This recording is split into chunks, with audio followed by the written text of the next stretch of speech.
Welcome to Legion Builds, where I guide you on how to bring your favorite fictional characters into Dungeons & Dragons. This video and all my content is made possible by my Patreon supporters, and it's dedicated to everyone who subscribes to my channel. You're all the reasons why this keeps going.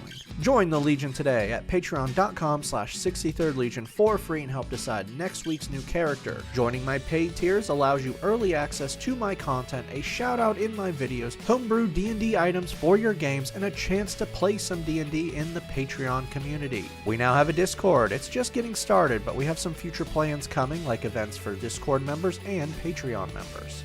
We're diving into the anime Spy X Family with the terrifying Yor. Outwardly, Yor is a quiet and shy young woman who devotes her time to caring for her stepdaughter. But that's only outwardly. You did hear me when I said terrifying, right? Yor is in fact a member of the Garden, an assassination syndicate. That's right, Yor is in fact the Thorn Princess, their most ruthless and dangerous agent.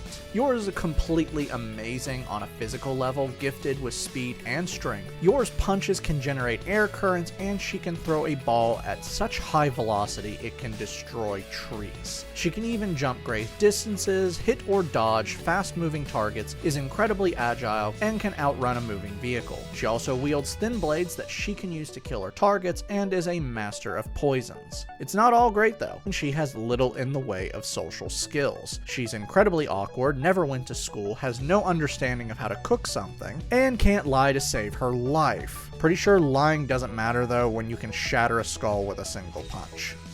For today's build, we'll be using the Player's Handbook.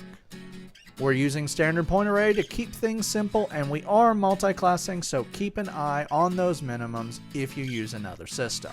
Make Dex 15, Wisdom 14, Con 13, Strength 12, Intelligence 10, and we're going to be dumping Charisma with an 8. Like I said, you're awkward. Also, Strength should be a lot higher, but we will not need it for this build.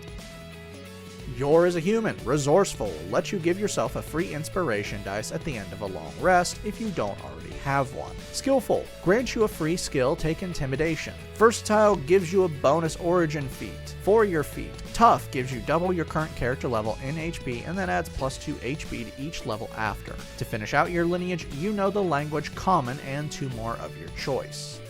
For background, place +2 into Wisdom and +1 into Dex. For your origin feat, Tavern Brawler grants you proficiency in improvised weapons, like pens, silverware, rubber balls, etc. Makes your unarmed strikes 1d4, you can re-roll damage dice from your unarmed strikes if it is a 1, and when you hit with an unarmed strike, you can push them back by 5 feet after you roll for damage. For skills, grab Perception and Deception. To finish out your background, take a tool proficiency of your choice. You're going to get the only other 2 you need here in a few minutes.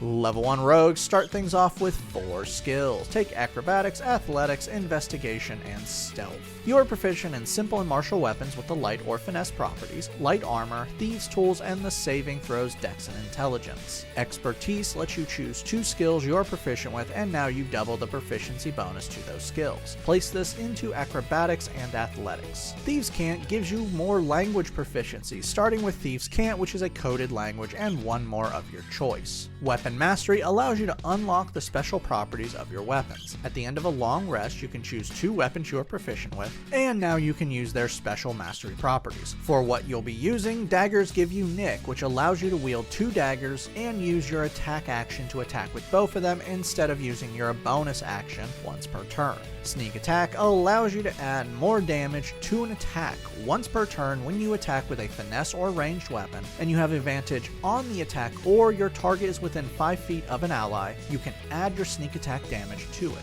This starts off at a 1d6 but will be better later on.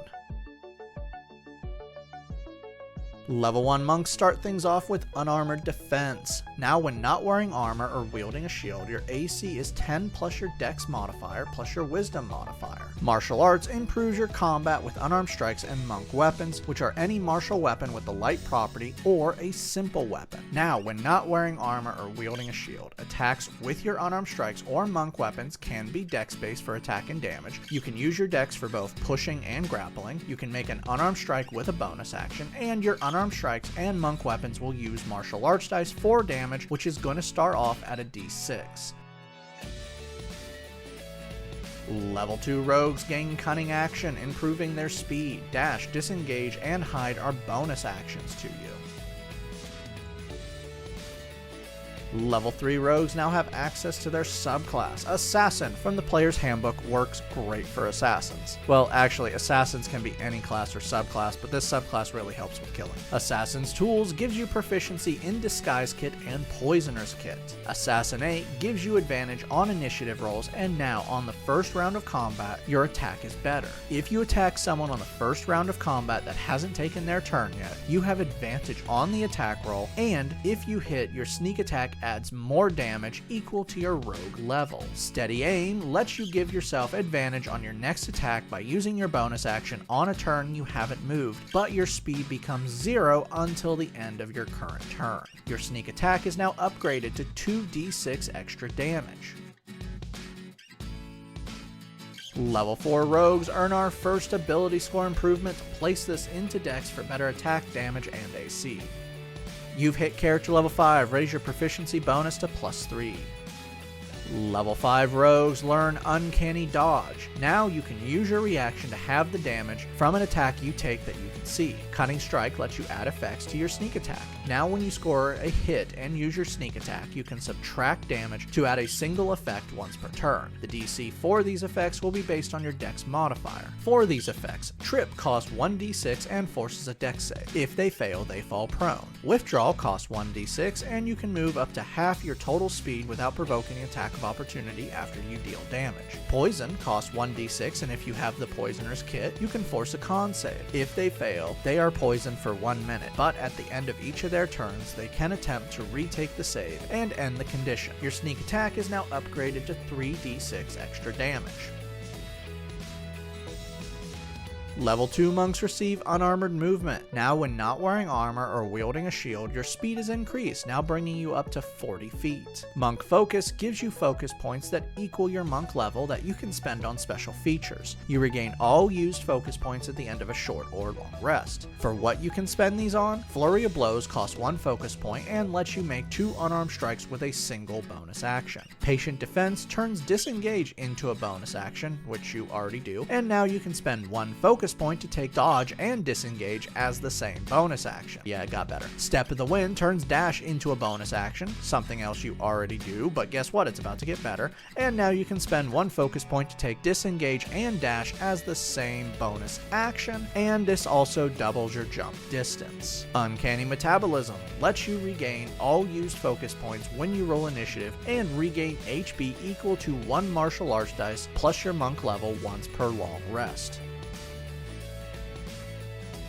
Level 3 monks now have access to their subclass. Open Hand from the player's handbook is going to add more power to your speed and punches. Open Hand technique improves your Flurry of Blows. Now when you hit with a Flurry of Blows, you can impose 1 effect. You can take away their attacks of opportunity until the start of their next turn, force a strength save and push them back by 15 feet if they fail, or force a dex save knocking them prone if they fail. The DC for these are based on your wisdom modifier, not your dex modifier. Deflect attack lets you reduce damage as a reaction. Now when you are hit with an attack that deals slashing, piercing, or bludgeoning damage, you can reduce the damage by 1d10 plus your dex modifier plus your monk level. If you reduce the damage to 0 and have an open hand, you can spend 1 focus point to redirect the attack to another creature. If the original attack was a ranged attack, the range of this is 60 feet and you force a dex save, dealing 2 martial arts dice plus your dex modifier in damage if they fail.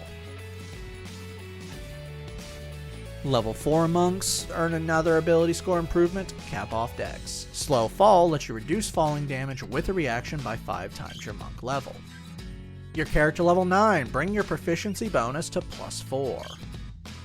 Level 5 monks gain extra attack. You can now attack twice with a single attack action. Stunning Strike knocks the wind out of your enemies when you hit them. Now when you hit with a melee attack, you can spend 1 focus point to force a con save. If they pass, their speed is halved until the start of your next turn, and the next attack against them is at advantage. If they fail, they are stunned until the start of your next turn.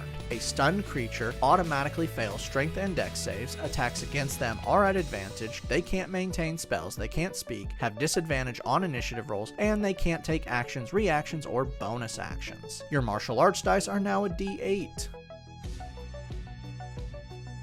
Level 6 monks now have empowered strikes. Your unarmored strikes now deal force damage. Open hand monks get wholeness of body. You can now heal yourself with a bonus action equal to 1 martial arts dice plus your wisdom modifier. You can do this a number of times equal to your wisdom modifier per long rest. Your unarmored movement is now 45 feet. Level 6 rogues receive 2 more expertise. Place this into intimidation and stealth. Level 7 rogues learn reliable talent. Now any skill or tool check you do that you have proficiency in, the D20 test can never be lower than 10. Evasion improves your dex saves. Now you take no damage when you pass a dex save and only half on a failure. Your sneak attack is now upgraded to 4d6 extra damage. Your character level 13 bring your proficiency bonus to +5.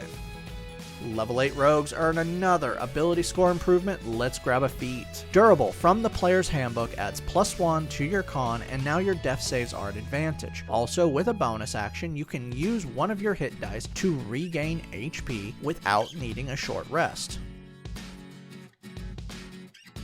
Level 7 monks don't get anything because you already have evasion from rogue, but at least you get another focus point. Level 8 monks earn our final ability score improvement, bump up con. Level 9 monks gain acrobatic movement. You can now move with such speed you can run across liquids and up vertical surfaces. You've hit the final milestone, character level 17. Max out your proficiency bonus at +6. Level 10 monks have heightened focus, improving your focus point features. Flurry of Blows now does 3 unarmed strikes with a single bonus action for the same amount of points. Patient Defense now gives you temporary HP equal to 2 martial arts dice. Step of the Wind now moves a willing creature with you that is within 5 feet of you, and this movement doesn't provoke an attack of opportunity. Self-Restoration now allows you to remove 1 condition effect on yourself if it is poison, charmed, or frightened, and not eating and drinking doesn't cause a level of exhaustion. Your unarmored movement is now 50 feet. Level 11 Open Hand Monks learn Fleet of Step. Now when you use a bonus action other than Step of the Wind, you get to use Step of the Wind. Your martial arts dice are now a D10.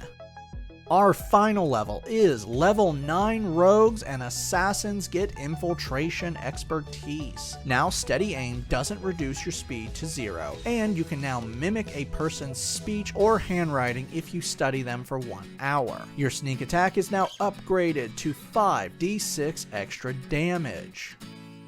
Now that we've hit level 20, let's recap. Your stats are Strength 12, Dex 20, Con 16, Intelligence 10, Wisdom 16, Charisma 8. Your total class levels are Monk 11, Rogue 9. Let's dive in.